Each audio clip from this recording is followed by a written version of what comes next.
feel like Kobe in the fourth quarter.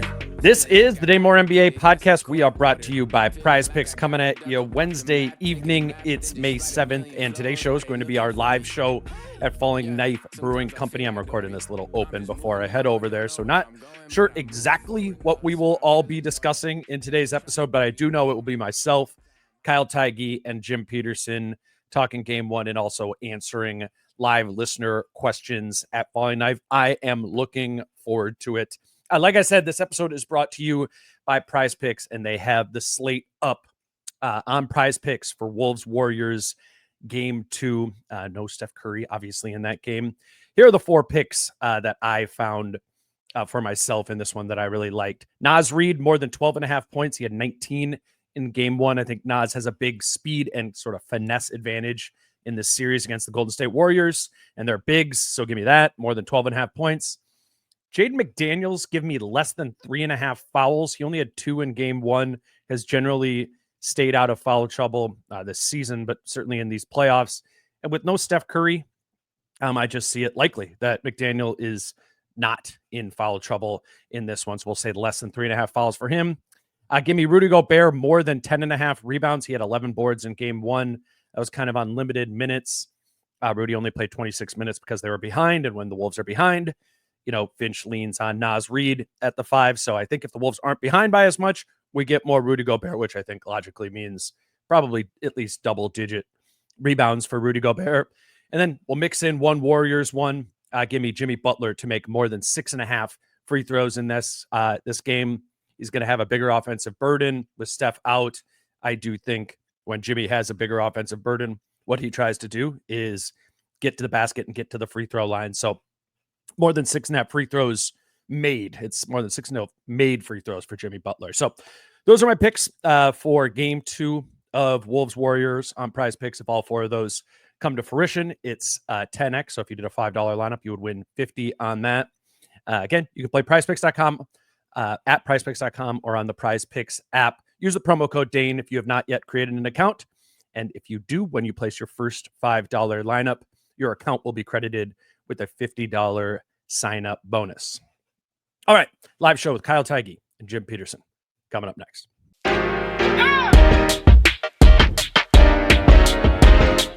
Hey, yeah.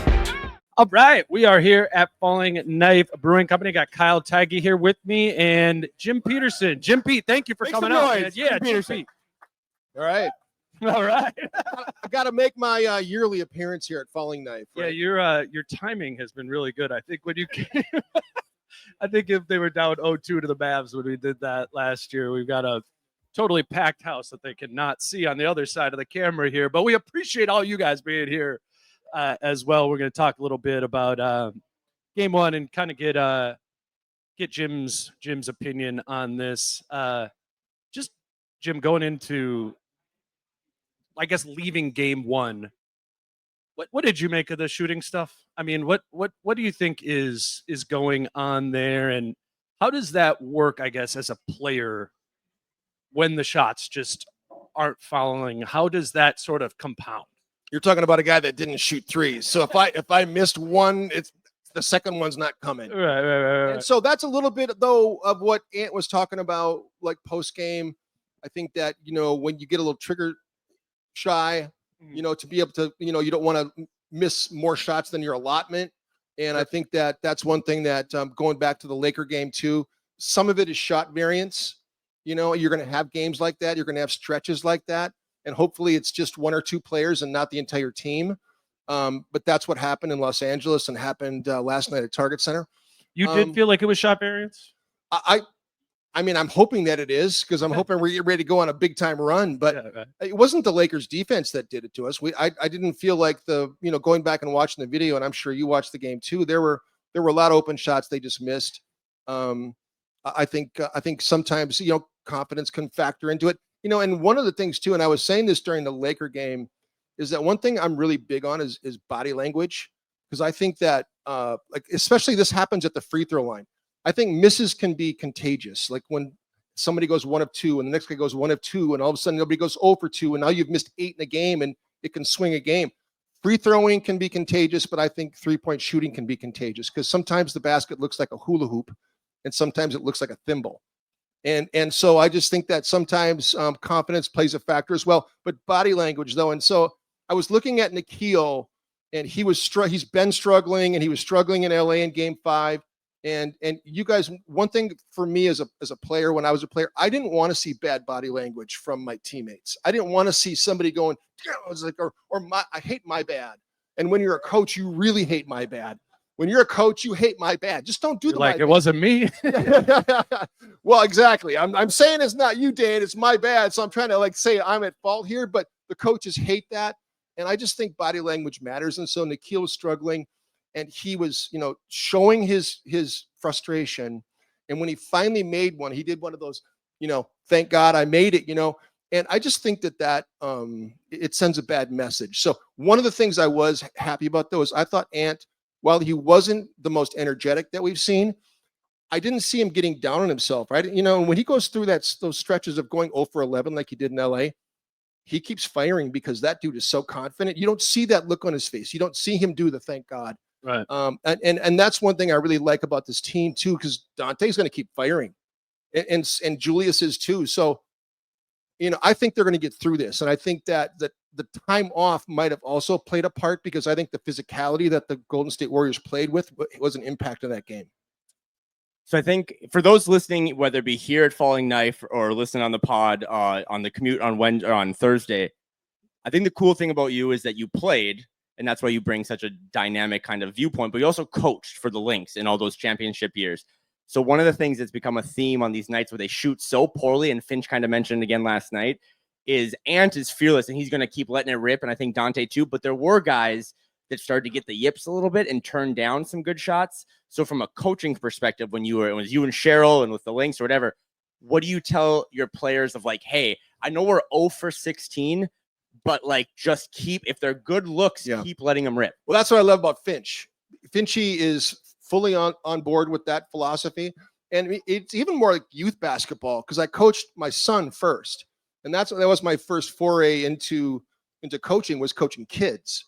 And so one of the things I hated, on the AAU circuit is when you would see some coaches tell a kid not to shoot, or they would tell multiple kids not to shoot. I got that a lot. And so, and so I would just see coaches doing that.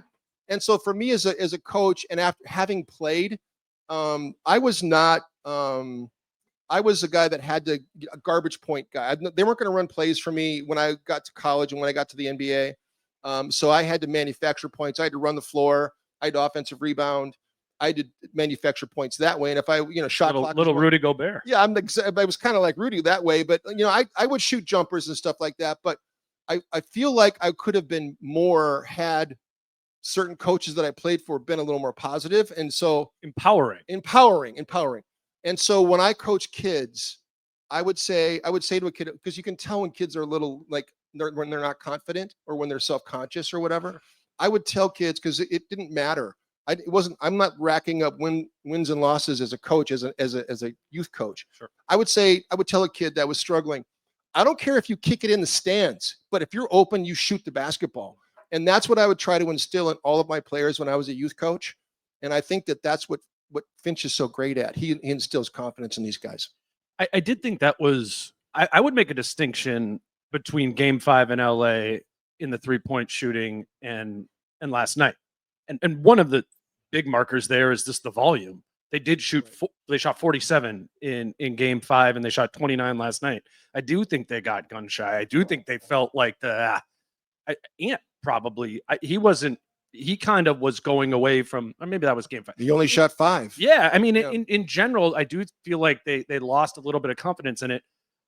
But I thought the shots that they were generating against the Lakers, the threes, were cleaner than last night, especially when I went back and watched it this morning, particularly in the first quarter. And this is a credit to Golden State. They were doing a really good job of handing off switches. They stayed attached. And even if they came in to help, they scrambled well and getting out there. I mean, a lot of those threes that they missed last night were not open.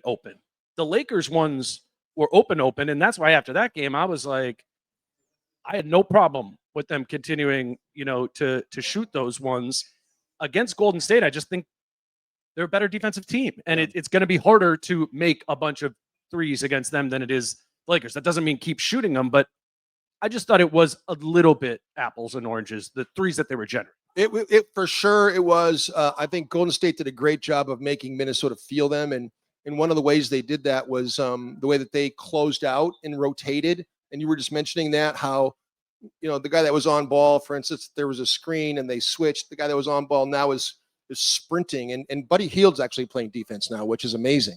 They put him on Ant. I know. So I just think that, when you go from high school to college to the NBA, the thing that's the biggest difference is how fast defenders close on you. And then there are variations within the NBA too. And so when you go from Los Angeles, who actually, you want to know something? I thought the last time we played in LA, this is one of the reasons why I think I was a little bit more apprehensive about that matchup going into it, because the way that they defended, and you remember that last game against LA when they got Luka. Yeah, I mean, that was a team that was connected defensively, and they flew around, Dorian Finney-Smith and Rui Hachimura and Austin Reeves, and the way that they were flying around defensively. I thought they were going to be a little bit more intimidating defensively with their length and size, and it turns out it wasn't that way. But this Warrior team, they are more tenacious, and since they've gotten Jimmy Butler, they have the number one defense in the NBA. So they have that for a reason, because Steve Kerr is a great coach, and they have personnel that are willing to do the dirty work. And and Jimmy Butler, I think, also has lifted their boat defensively as well. And I know you guys feel the same way I do about Steph Curry. Like, he's such a underrated all-around player on both ends of the floor. Because, the other thing too with this series is that, obviously if Steph Curry gets hurt, the balance kind of shifts in the minds of many, that it shifts to Minnesota. But if this team was hanging their hat on scoring, I would say, yeah, but this team doesn't hang their hat on scoring. They hang their hat on defense. This is not the Warriors of Steph and Clay. This is a whole different team, and Jimmy Butler now is kind of the head of the snake with his defensive presence. We should talk about Steph, and we should talk about adjustments in game 2 moving forward. But to kind of have a seance and burn all the ashes of game 1, the message last night post game, and then the message this morning at shoot around, was that the Timberwolves Dante said it. They played like shit. They didn't bring it all. They just weren't prepared. But again, kind of going back to that, you played and you coached. What did you think about Chris Finch post game? You're around this team and close to it as anyone. He kind of called Ant out, but they have such a tight relationship. What did you think about him basically being like, hey, you're the leader of this thing. You need to bring and set a tone. And I don't think you did that tonight. Well, I mean, what's the percentage? I've seen different percentages of what happens when a team wins game 1 of a 7-game series. The team that wins game 1, it's like 70% chance of them winning the series, and it might even be higher than that.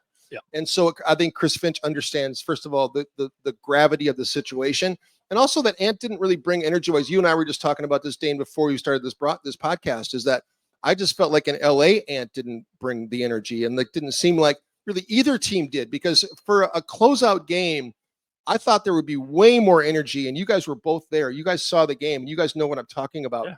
It was weird. It was weird. So Finchie's taking that into account. He's taking what he saw last night into account, and he's also realizing that, with the landscape of the NBA right now, and I don't know, because I haven't touched base with you guys on where you think we're at right now, but I think that the Timberwolves are an NBA Finals type team. They can for sure get there.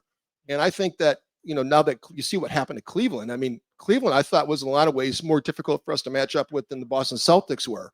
But I think that he realizes this team can win a championship. And I really 100% believe that. I think they believe it. I think they believe they can win. And so you only get so many bites at the apple, and that's what he always says, right? Like that's what Mike says. That's him and all of them have said. They're like, we are just trying to get into the playoffs every year and put Ant in a position to learn.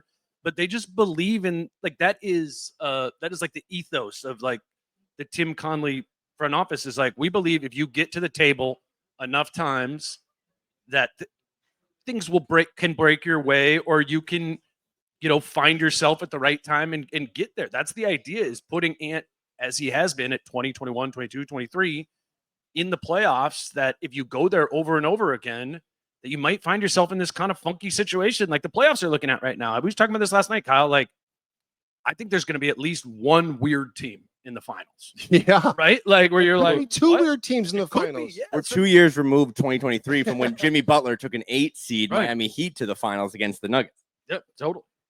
I don't know. I feel like I cut you off, but No, before what you were talking. No, I just think that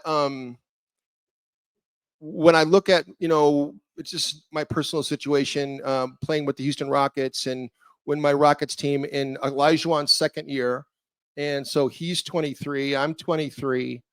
We're playing in our second year in the league, and Ralph Sampson's 24, and Roddy McRae's 24. Like, this is the core of our team, and we beat the Lakers. This is the team that went on to the next year, 2 years after that, won back-to-back championships. We go to play the Boston Celtics. We lose to the Celtics, and then that team was over and done with a year later, like a year or two. Mitchell Wiggins and Louis Lloyd get caught doing drugs, and they get kicked off the team. The team was just destroyed. And then when I think of our 03-04 team, Yeah. I mean, we were thinking in Houston that we were going to go back to the finals multiple years. It was going to be an unbelievable run. I was thinking in 2003, 2004, we've now made it. We've climbed this, what was it? 7 years of first round bow outs. Yep. And so that 8th year, you finally make it, you win a series, you go to the Western Conference Finals. Sam Cassell gets hurt. And now, I mean, that was it for that team. And so it's so difficult to get to that point. And that's why I think Greg Popovich is so amazing, and these coaches that can sustain winning. And this is why we love Finch so much, because this team is sustained winning. Now, what he's done here is hard to do. We've now been a playoff team for 4 years in a row. And so for Tim Connolly and his staff, yeah, you guys can applaud that. That is a big deal. It's a big deal. For Tim Connolly and that front office to have the cohesiveness that they have with the coaching staff, because that's really rare too. And to have the connected system from top, Tim Connolly, Finch, coaching staff, training staff, all the way to the players. This is the most connected team I've been a part of here in Minnesota. And this team believes they can win a championship. So Finchie's calling out of Ant it's like, it's time. You can't have any. Kobe and Michael Jordan did not have off nights during the playoffs. They're killers, Right. And so Ant's got to be a killer, and he knows that. Related to Finch, I've struggled with this personally this season of, feeling kind of like a homer in defending Finch, when this was a year where Finch got a lot of, right? Like, got a lot of backlash and a lot of frustration surrounding who they played. Timeouts is a thing going back. And I've had some over the course of the season where I'm like, I didn't get this or that, or in hindsight, why were you doing this with Julius? But broadly, I found myself of like, I'm telling you, man, I don't know if you get this, but I get every single game, I get texts from like my friends that are like, Finch is ridiculous. They need a new coach. They need all that. And I don't get it. And I don't know, maybe some of it is proximity to the team and, being there and hearing them talking. So I probably have like, just by osmosis, right? Kind of like the exposure to him, that I understand what it is that they're going for. But you have even more of that. For me, I come in at the end of practice when they're done doing the stuff that's important and watch that. You're there the whole time. And when I've talked to you on the road or just text or whatever over the course of the season, you have just repeatedly been loving what Finch is doing. Like, how much of that is what you're picking up of what he's doing almost like socially with the group and keeping the ship like straight and aligned? How much of it, how important is that stuff even compared to the X's and O's or timeout or rotations or whatever it might be? That's the part that you like about him, right? Is the connective tissue. Well, I just have been around all kinds of coaches, both as a player and as an analyst now. And some coaches have allowed us in to see things, what goes on. And some coaches have not allowed us to come in and see what goes on. And that one's coaching right over there right now on the TV. Yes, exactly. And so, obviously the ones that let you in are ones that are more confident in themselves and are more secure in who they are as people. And so, I can say 10 things about Chris Finch. More than that, probably, just like of things that I know about him, the way that he will sit and pull a player aside and they'll just be sitting there, and you've seen pictures of him, right, when he's sitting there doing that, and he's just sitting next to a guy and he's just talking to him like a real human being. And so he's having those conversations on the court. He's having those conversations in his office. He's having them on the plane. He's having them all the time. And so as a player, you love a guy that will sit there and just shoot the breeze with you about life and about your game. And it makes you, and that's why he can go at Ant like that. And so that's what I like about him. And then also, like, you don't get to hear the way that he instructs, the way he coaches. His coaching style is so good because, and you know, this is not disparaging women, but I'm saying, like, when you coach women, you better have your strategy and the way you're delivering the information to them in alignment, because women will ask you why. They say, why? Well, why do you want to do that? Like, they will ask you. Interesting. You have to know why you're doing things. And if you're installing offense, or if you're installing a philosophy, letting them understand why you're doing something. You don't want why questions. You don't want people saying, why are we doing this? You don't want, like, a lot of times I would think it would be what it would be like to have Rajon Rondo on your team, because, you know, he thinks he's smart as the coach, or smarter than the coach. So he's always asking why and questioning what your strategy is. And the way Finch coaches, he's installing, but he's also saying why they're doing this. This is why we're doing it. And so it's a nuanced thing. And I don't know if that really comes across of what I'm saying, but it's an important nuance to coaching, because now you're not getting why, you're not getting a grasping concept. Because the worst thing you can do as a coach is that players start looking at each other. Like, what is he talking about? You know what I mean? Like with Finch. And also, he also empowers his assistant coaches. Like, he's not the one talking in practice all the time. It's Micah, it's Pablo, it's Elston. Kevin Hansen, it's Elston, it's Corliss. Corliss Williamson has been a tremendous addition to this coaching staff, because he is really good at what he does. That was 2 years ago, right? That he's been here. For me, and I would imagine everyone that is brave enough to come out tonight, we're trying to reset the vibes. The crazy thing is, we talked about this morning, is that the Minnesota Timberwolves wake up this morning, they're down 0-1 in the series, and they are larger favorites to win the series than they were yesterday. Yeah. And that ties into this Steph Curry injury.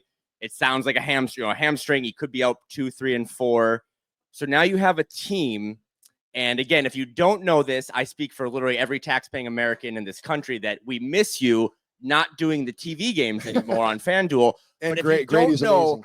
Yeah, clap for Jim Petersen doing FanDuel, Michael Grady. Thank you. But Jim is doing, if you can find the way to do it and you're technologically savvy, you can watch the game on TV and then stream the radio of him and Alan Horton, who are like, what, the 2 best to ever do it. So the Wolves find out today they're 0-1. There's probably no Steph. But I think fans think about when they played the Bucks and there was no Giannis or Dame, or when the Wolves have had a tendency to play these teams that don't have their star players and play kind of down a level. And last night, rumor had it, you went a little Greek mythology, and you talked about Sisyphus. Sisyphus, yeah. Who, I don't know anyone, raise your hand in here if you know who Sisyphus is. See, we got a lot. Yes, Greek mythology. I know the brewery. Yes. But yes, and not the STD, Sisyphus. But essentially, a cunning king who was punished by Hades for cheating death twice. His punishment was to endlessly roll a massive boulder up a hill, only for it to roll back down as soon as it reached the top.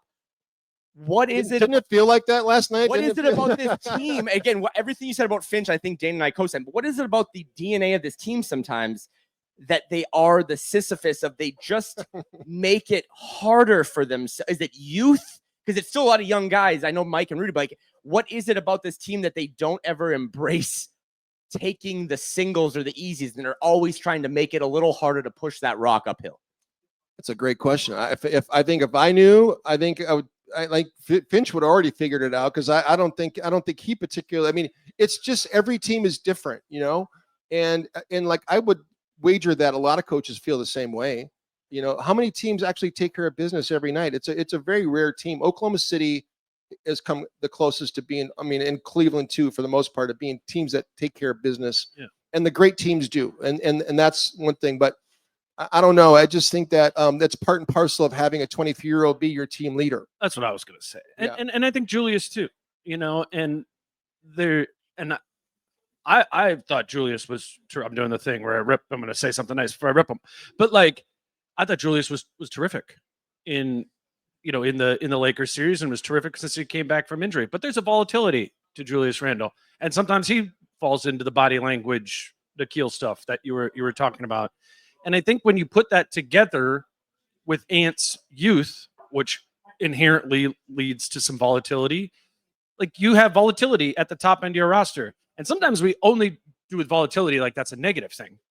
Volatility goes up and down, So there's even with those two as your leader, like the highs are going to be high and the lows are going to be low. I think there's something baked into both of their natures as players that is a little bit more volatile than maybe Steph and Jimmy would be, and that doesn't mean that they're way better or way worse. They're just, I don't know. I think if we had no connection to the Wolves, all three of us or whatever, it would just be like, oh yeah, Ant's just a more volatile player than he is. And I think a lot of these things, good or bad, every game we could come back and be like, tie almost all of it to Ant. Every time, good for positive or for negative. And I think last night was a prime example of that for both of them. Neither of them got a rhythm going, and both of them kind of got caught up in the fact that they weren't in a rhythm. And they've shown that they can play without that volatility. It's just there needs to be a lot more consistency from them. And the upside is if they do and they are consistent, and let's put Rudy in there too, then you're not being hyperbolic by talking about the finals at all. You get this team locked in and consistent for the next 3 weeks, it is very possible that they are in the conference finals, if not the NBA finals. But there is a volatility to them that, I don't know, man. I go into every one of these games, and you're like, last night you're like, what are you feeling? I'm like, I don't know. I've been saying that for 3 weeks. Every game I'm like, I don't know. Let's see how the first 5 minutes of this go. There is just, I think it's just true that there's some of that with him.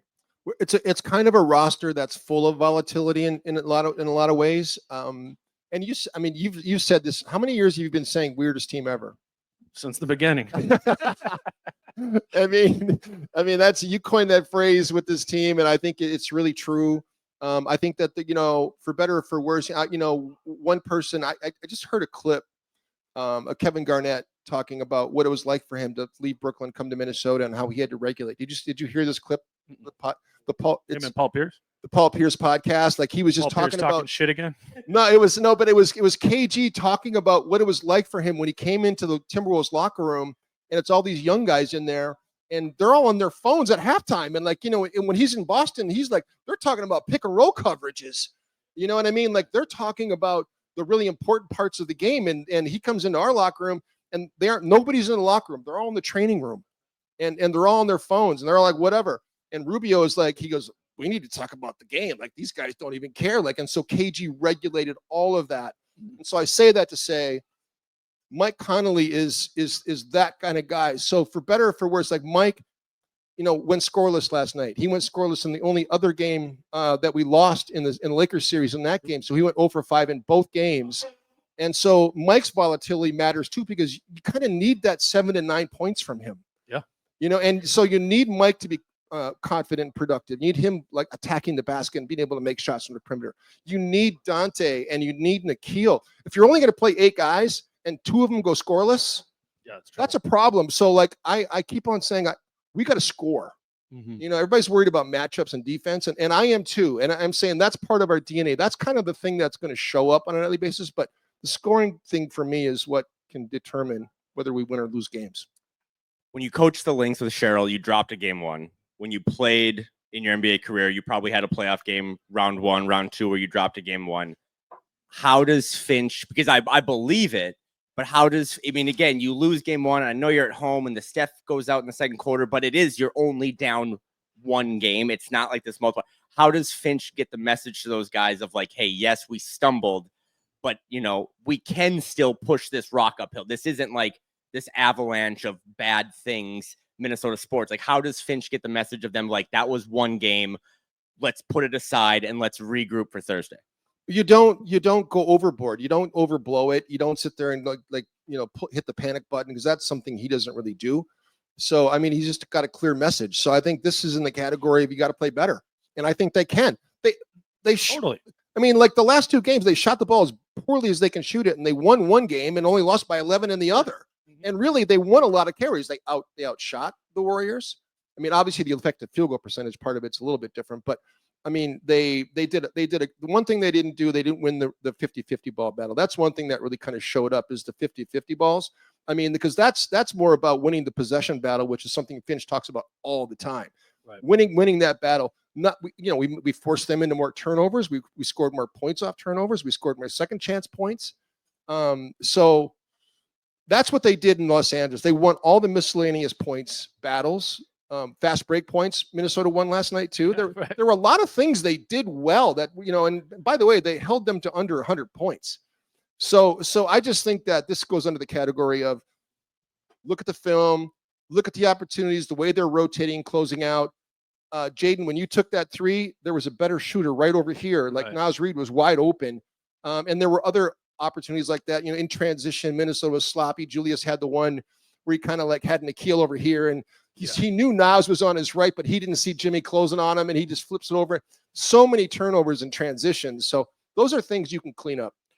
To the 100 points thing, I struggle to see how Golden State gets to 100, or much over that without Steph, and part of that will be because the Wolves do have a good defense. But I am at the point too where it's like the Wolves need to find ways to score on the Warriors, because if the Wolves are able to have an efficient scoring game or even middling efficiency, I just don't know how. Like, wouldn't you be stunned if the Warriors come out in game 2 and score 120 points? Like, I don't even think that's not even what they're looking for. They're trying to drag this out as they did in the Houston series there too. I mean, I think it's going to be more Jimmy usage. I think he's going to be good there, but there is a huge opportunity to just, if the Wolves play good offense, not even great, I think it's going to be hard for the Warriors to be able to keep up with them just from a magic point standpoint, Yeah, I mean, to me, Jimmy Butler is he's got the ability to go off. I mean, like in the play-in game, he had 38 against Memphis, right? And Steph had 37, and Jimmy's got the ability to score. But this team's going to try to muck it up. They're going to try to make this a defensive struggle. But Podziemski can play better. Buddy Hield, I mean, I don't know how much better he can shoot the basketball than he's doing right now. But they've got guys, I just Pods and Moody maybe could give him a little something. Moses Moody, when I actually pulled this stat because I was pretty amazed by the numbers for Moses Moody.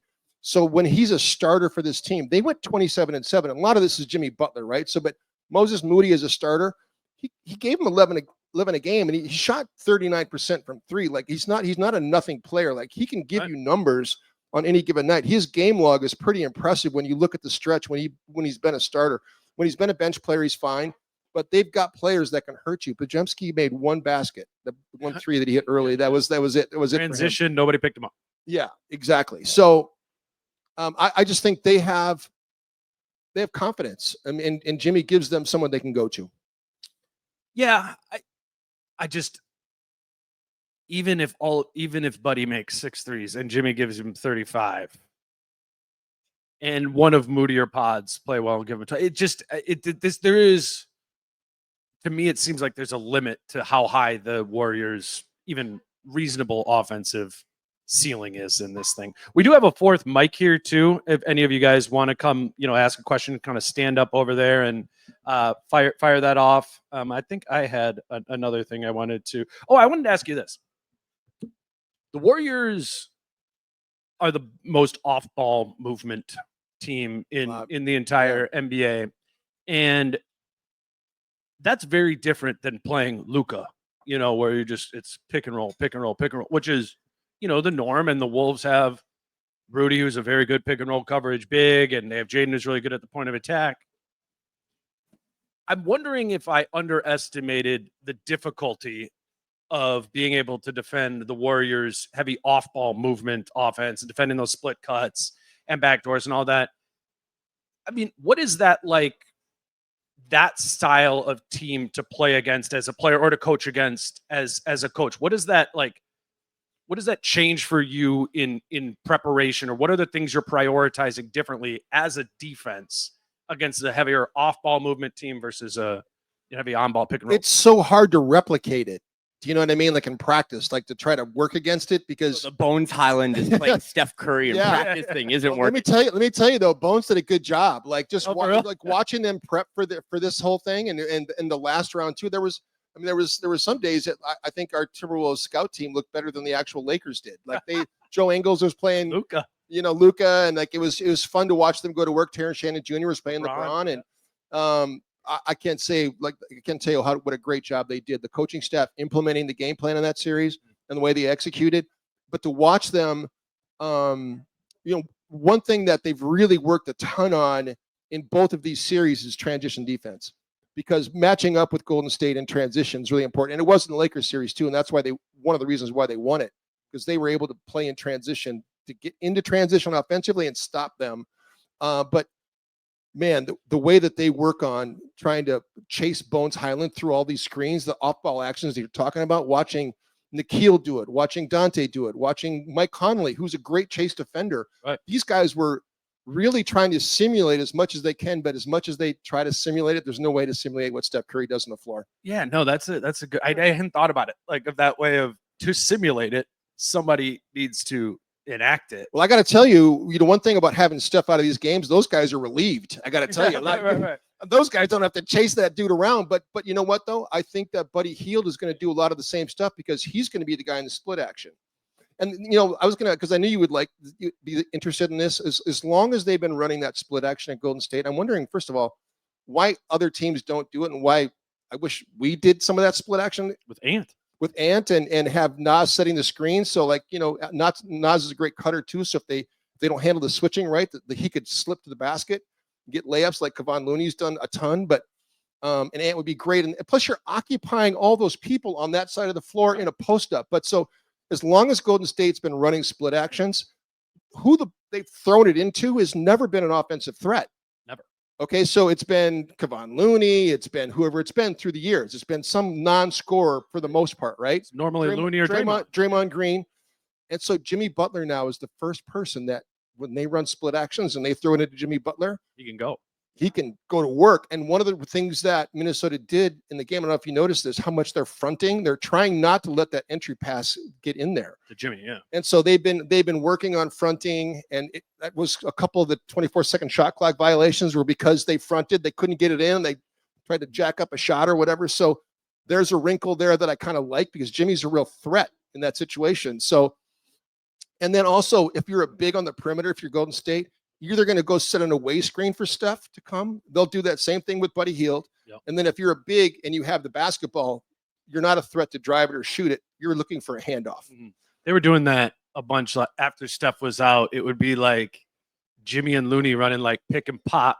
Looney would be pop, but it would be for a dribble hand. Yeah, pick and pop. But it worked. But it absolutely works. If you time it out right. Yeah. And that's what Houston did. Houston took a lot of that cutting away from them. Like it frustrated stuff. Like they did a great job of getting into the ball and taking away those routines from them. Just wrapped him up.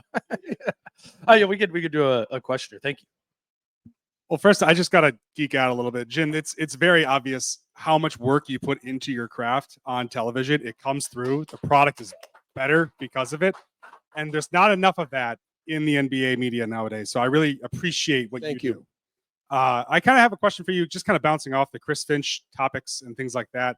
I can't remember who described it. I think it was maybe Luka Garza's dad said that Chris Finch established a culture of excellence when he came into the organization. And I kind of wanted to pick your brain as to what does that mean? And where maybe some previous coaches like the Caseys or the Adelmans, who great coach in his career, but didn't succeed well here, or the things that Chris Finch is doing to the organization that helps fill the gaps that maybe previous coaches weren't able to do.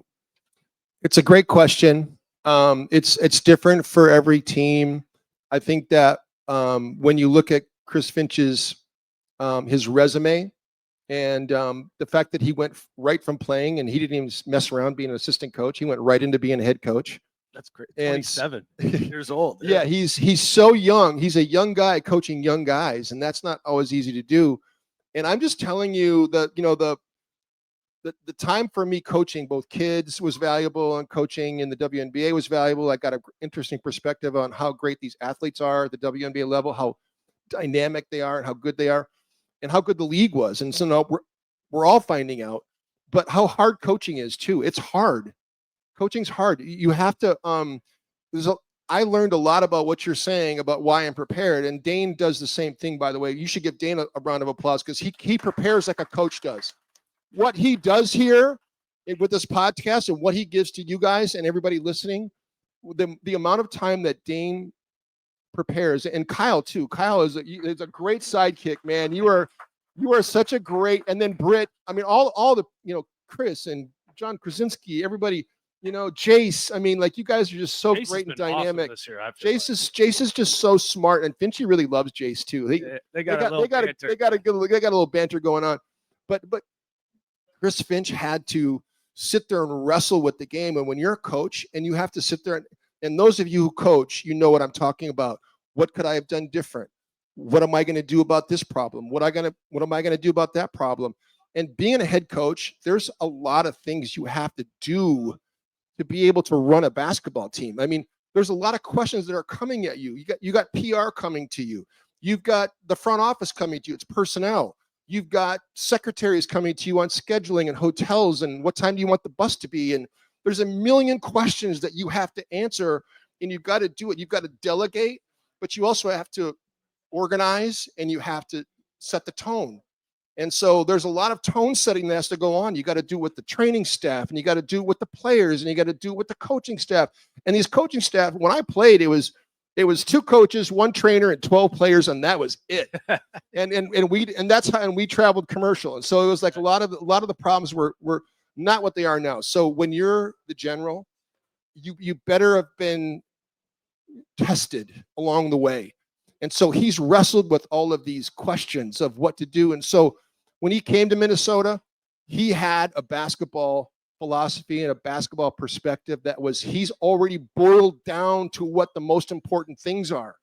And he knows how to give marching orders, and so when you talk about setting a culture of excellence, you have to have gone through and seen what works and what doesn't work. And then you have to be able to internalize it.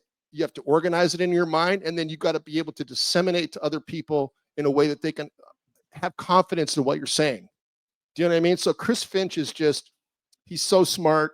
And I'm telling you, the way that this whole thing runs, it's a machine right now. It's getting to be that way. And there's a reason why Mike Nori is going to be a head coach, because of what he means to this coaching staff and the philosophy. But I just can't say enough about the 360-degree advantage that he has, having gone through all the battles he's gone through. Yeah, the way I would describe, he has a confidence, he has a belief, and he isn't easily thrown off of that, and sometimes there's some of the things that he might hold on to, like an idea or a plan, for months, when maybe another coach or us or something be like, trash that. That's not, that isn't what it is. But I've been impressed by the belief coming to fruition. I think Julius Randle is the best example of that this season, right? Of he came in knowing Julius, obviously knowing the incumbent roster, and had a vision for what Julius could be. It wasn't perfect. He's even said, I kind of came in a little bit too much on Julius being a scorer for this team, when what we needed I knew he was a playmaker, but at the beginning, it would have been better to be a little bit more on the playmaking side. But he understands, I feel like, his personnel, and just sometimes all it takes to be right is to believe that you're on the right side of it, more than anything.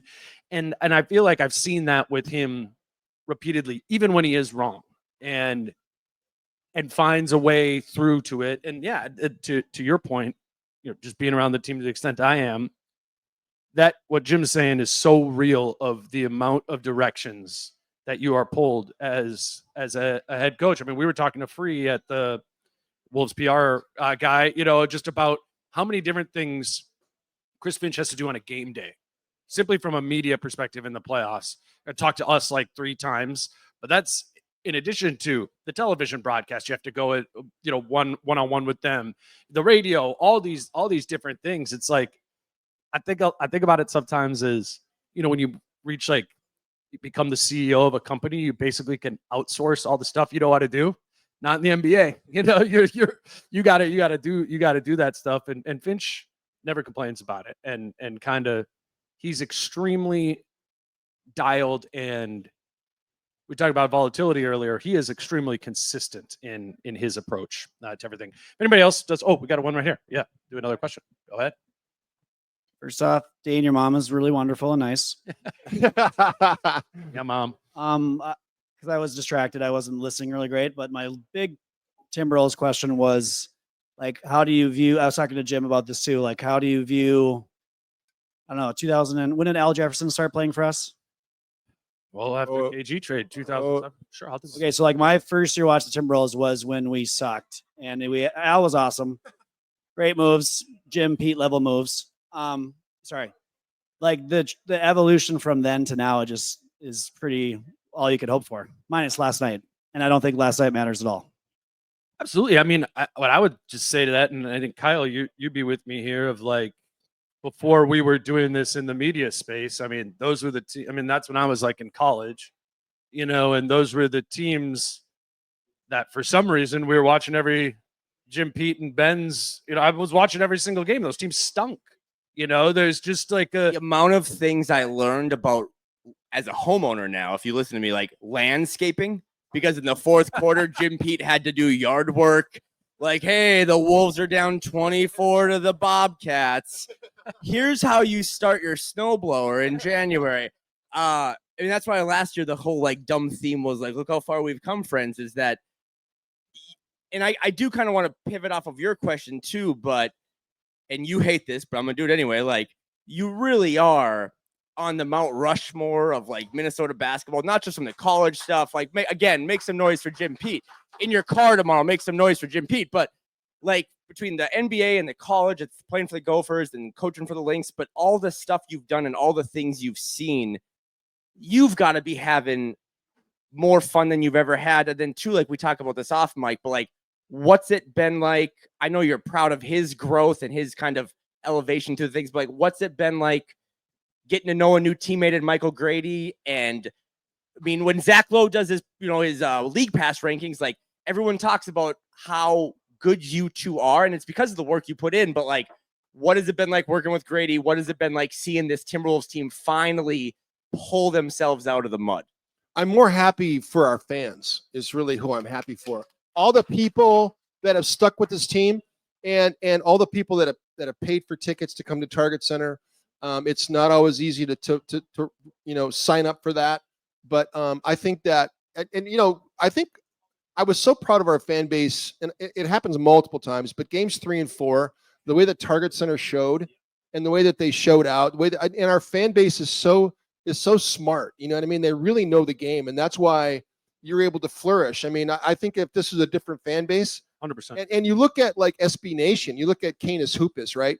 And so when you try to, and I go to Canis Hoopus because they do interesting stuff, right? And you want to stay attached to the fan base, to what they're thinking and what they're writing about.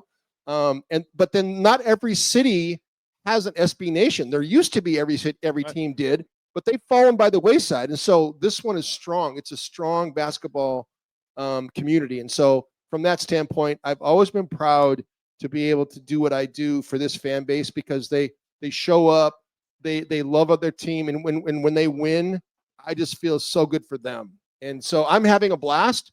And when you talk about Michael Grady, I've been super lucky because I got to work with Chad Hartman to start with, who's awesome, and still is awesome on CCO, doing a great job, just hilarious guy. He's a great friend of mine. Tom Hanneman, the late great Tom Hanneman, just an unbelievable human being, just like the salt of the earth, face of the Timberwolves for many, many years. 100%. And then, you know, working with Benz and I were great friends. You, Dane, you know, because you were friends with him too. And you know, there's a lot of things I miss about Ben's. The ant facts aren't one of them, though. I was never a fan. I told Benz, I said, Benz, at some point you got to stop doing this, man, because like you're gonna ruin all of his dunks. Like he's gonna have these incredible dunks, and you're gonna say some stupid ant fact, and like it's not gonna translate 10 years from now. Trust me. But let me tell you what's gonna translate. The Michael Grady calls are gonna translate. because that dude is unbelievable. He's so next level, and the stuff he comes up with. I think Ian Eagle and Mike Breen, not only are they two of the best broadcasters, they're two of the nicest human beings. But Michael Grady is going to be the Mike Breen of this generation. Yeah. He's going to be, doing whatever, wherever he ends up national TV wise. He's going to be on one of the national programs. He is going to be a star. People are already falling in love with the guy. And what's going to happen is we're going to end up losing games from him. He'll still stay in broadcast games, but not as many. And I'm so happy as Mike Breen does. Like I as they all do all the time. I've already got it like six times tonight of like, oh, it's going to suck when Grady leaves. Like Mike Breen works for ESPN and is still calling like 60 Knicks games over the course of the season. And I think that may change too, because I think he's going to end up doing more national games, as will Ian, as will Mark Jones, and so will Grady. Sure. And so what he thinks about and how he thinks about doing his craft, all these kids that live and dream, think about to be NBA players. This dude has thought about being a broadcaster since he's been a kid. He's had a plan, and he's executed that plan so perfectly. And this dude is the Anthony Edwards of broadcasting. So, I would say, to add on to that, I mean, it was his third year. It's Michael's third year with us. I remember one of my first times having an extended conversation. I think we got dinner, the three of us, with him and Alan and stuff in Portland, and I was sitting by him, and the dude knows the game. Like, oh yeah, he watches a lot of games. He watches a lot. Like, when you go into Phoenix or Memphis or whatever, and he has a deep knowledge of basketball. I just have a real appreciation for that, and that's hard to. It's we were talking about this before. It's hard to find time to be watching the rest of the NBA in addition to when you're covering 82 games a year of the Wolves. But I think Michael, you wouldn't know how smart he is about the game of basketball and his top level understanding of all 30 teams in the league. Obviously, he's hyper focused on the Wolves, but that archetype of play-by-play person next to you is elite. And you and I talk about our favorite Kevin Calabro and Lamar. I mean, Lamar is just, those two are the best. But it's a nice pairing. The one thing I would say about Grady too is that he's next level when it comes to anything social media wise. Like, he's got like he's like annoyingly cool. He's very high level on whatever he does, whether it's dress, music, his living situation, the car he drives, the things he thinks about, the television shows that he watches. He's just next level all the time. This camera that he's got, like, if you've gone through his Instagram, if you go on Instagram and look at Michael Grady's Instagram account, he's got this magic camera that even makes me look good. I look good in some of these pictures. Like, I'm like, Grady, I got to have that picture. I don't look good in any other picture that I've ever seen. And so he's so talented. And then also he's freaking hilarious. Totally. He is so funny. Like, I crack up more with that dude, I think, with any other person in my life. He just is, I don't know. I just feel really lucky to be able to work with the guy. And it was when he came in, I think that we were all kind of apprehensive because I think people really love Dave Benz in this market, and credit to Dave Benz for coming here and doing what he did. But Michael Grady, he made it a safe landing. I mean, because I think this fan base is really loves that dude. They really, and I see the love wherever we go. When we go back to Brooklyn, I'm not sure where it's bigger. When we're at Target Center in Brooklyn or Indianapolis, this dude gets so much love, man. It is, and it's well deserved. That Wolves Pacers NBA Finals is going to be huge for Michael Grady. Oh man, that would be huge for him. And NBA ratings. I speak for Dane and I because this is big for us. I speak for the thousands of people in here tonight at Falling Knife, and then everyone listening on Thursday going to daycare commute. We appreciate you and all the work you do, and we miss not having you on TV. But again, like a shameless plug, if you are not going to the game tomorrow, put the TV on mute, go to KFan, Jim Pete, Alan Horton calling the game. I see you guys up there with 42 note sheets. You guys are the best in the business. We appreciate you. And by the way, Horton doesn't get nearly enough credit for how great he is. Yeah, the Michael Grady of radio. Can I tell you though, this dude is like a one-man band. The way that he's up there, the way that he does the interviews, the way that he prepares. There's and radio guys are psychos. Alan included. He's a psycho. Like they're all these radio guys are psychos with their because can you imagine having to sit there and call an NBA game by yourself? Al Jefferson's the best player. But I said this too of like when you call it with Grady, not to now diminish you after I just gassed you up, but like I see the game and you're just commenting on the game. Horton in my car, I don't know what's going on. So he has to tell me that they're dribbling the ball up from left to right and that they're setting a pin down. And like, he has to tell me what's going on while also commenting on it. And he is a one-man band with 9 different sheets. He interviews Chris Finch before every game. He's interviewing players to be able to mix in sound during his broadcast. He's up there by himself, whether they're up by 20 or down by 20, and he's the only voice. And so if he's not feeling well, if he's got a sore throat, he's by himself. That's why I just love being able to join him, because I also know it gives him a little bit of a break, and he likes to have a little banter because it's more fun that way too, right? But I just, as a mechanic, the way he is, he's just so technically pure and so smart, and the way that he interacts with the coaching staff and the players, he's so integrated with our team. He's incredibly knowledgeable, and Minnesota fans are blessed to have Grady and Alan Horton. Can you just tell us really quick about when he punched the table during the Lakers game? No. Was that when? Oh, he got so mad. He got so mad. The Vando play. It was the Vando. He got so mad when Vando got into Julius Randle's head, and Julius got into a technical foul because he got it, and he was like, "You can't do that." He like smacked the table. We thought hard. Alan Horton broke his hand. It was like Jaden in the hallway. Yeah. Too soon. So to recap, I mean, I think we have done a good job. This is probably my favorite pod we've ever done. A lot of people are going to be listening to this on Thursday, May 8th. The Wolves are down 0-1. They have somehow found themselves as a heavier favorite, despite what they were on Tuesday. No teams have come back from down 0-1. Like, it's a long series, syphilis and all that stuff. But any closing thoughts from either of you of like, again, let's get Dan here real quick. Yeah, Dan. Oh yeah, we can't do any of this without Dan Herman. Yeah, Dan. So Dan Herman here is the owner of Falling Knife Brewing Company. Dan. Hello. And I will say, I mean, just for people living or listening at home right now, I mean, it has been, you've been sending me videos of, it's been packed out there, out in the kind of by the patio over there, the TV truck for every one of these games. And it's, I mean, honestly, like I have a personal level of pride in because we talked about this. Yeah, absolutely. 5 years ago about literally this of like, if this team gets good, like where are people going to go? And just congratulations to you. You had that vision, and it's been Thank been you. cool. Thank you. Yeah, I mean, how many people are here?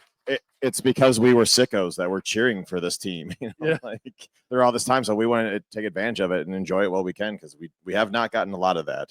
Like Jarrett Culver. I mean, holy shit, like that kind of stuff. So, one thing I just want to make sure that we all acknowledge today is that if you aren't familiar with the story, one of our owners passed about a month ago, Tom, who, if you ever came to see a game out here, he was parked right there and was happy to talk with anybody, cheer as loud as anybody else in the room. And we're still in a moment of that loss, but the community has really shown up to us to give us some support in all of this. But this weekend's going to be a really big one for us on that.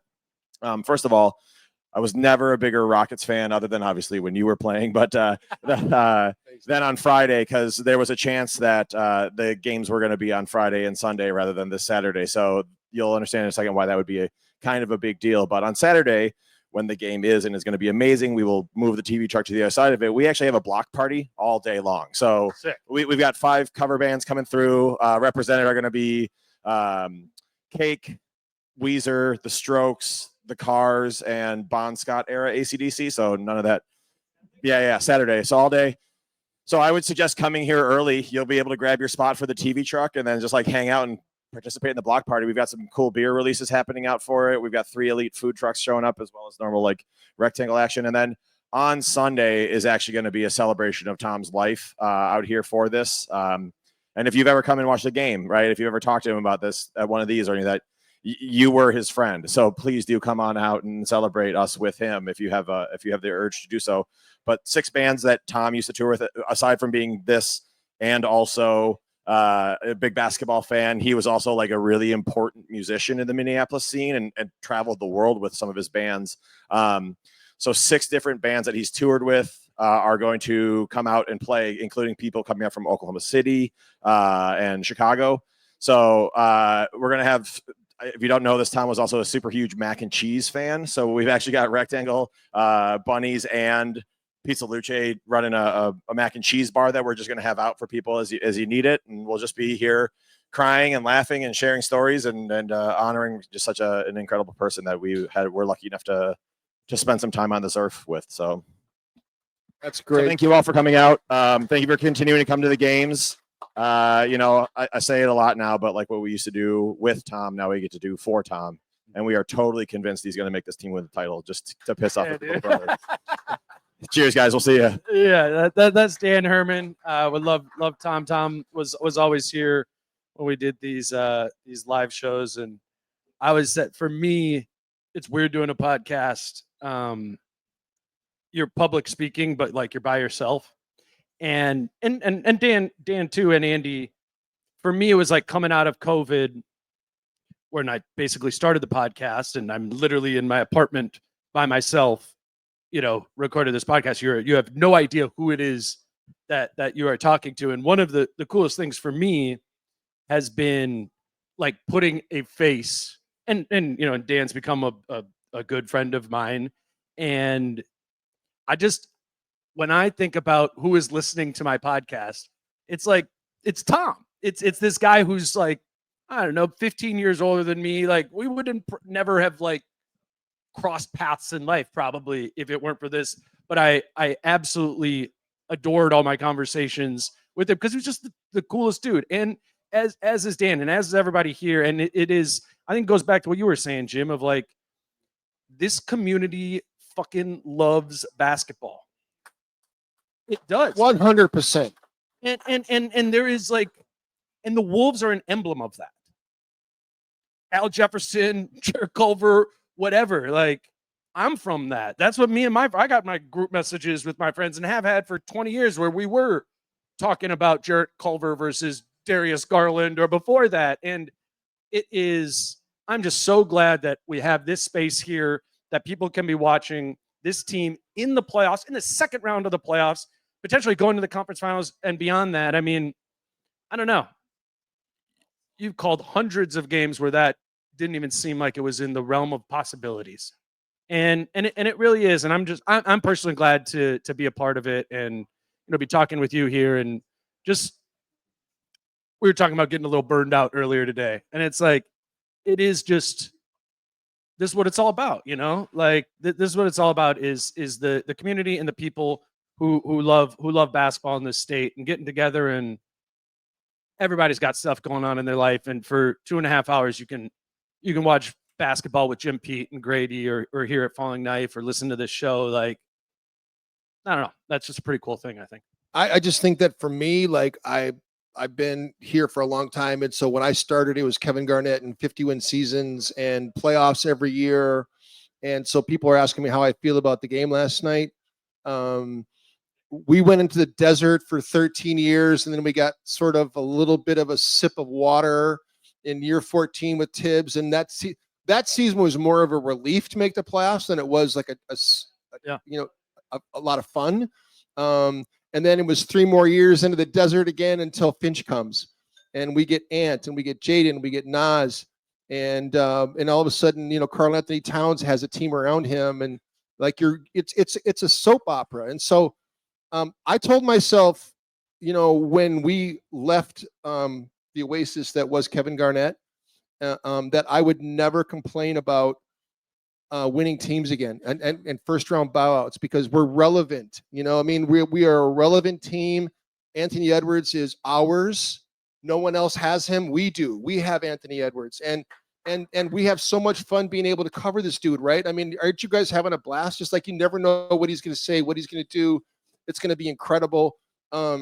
And so I didn't take it too hard last night. We won a playoff series. That's really hard to do. And I, as a player and as a coach and as a broadcaster, let's revel in what we have, because I mean, let's enjoy it. You know what I mean? I don't want to sit here and get down. Let's enjoy this. You know what I mean? Wolves in 6. Wolves in 6. Wolves in 6. Let's enjoy it, Dane. Yeah, Let's enjoy it. I'm with you. Thank you. I enjoyed you being here, and it's always, I could talk basketball with you for hours. Thank you all for coming out here. Kyle's been flying all over the country to be at these games with me too, and he lives in Portland. Yeah. allegedly. No, this was awesome, and we'll keep going. And I don't know if they go to the conference finals, the NBA finals. We'll be back here at Falling Knife to do something more as well. Jim, thank you again for doing it. Kyle, me, Kyle, and Britt will be back after game 2, and we'll see where this thing goes. You have anything else? You look ready. Oh man, it was just great. I appreciate you guys including me. It means a lot to me that you guys include me, and it's fun to be here. I love spending time with you guys, so thank you. Jim Pete. Thank you also, Dan. Appreciate you. Yes, sir. All right, for Jim, Kyle, I'm Dane. We'll talk to you tomorrow. Peace out. How I'm feeling, man, I hope it never stop, yeah. Grinning hard so you can find me in the crowd, yeah. Don't let standards ever bring you down, yeah.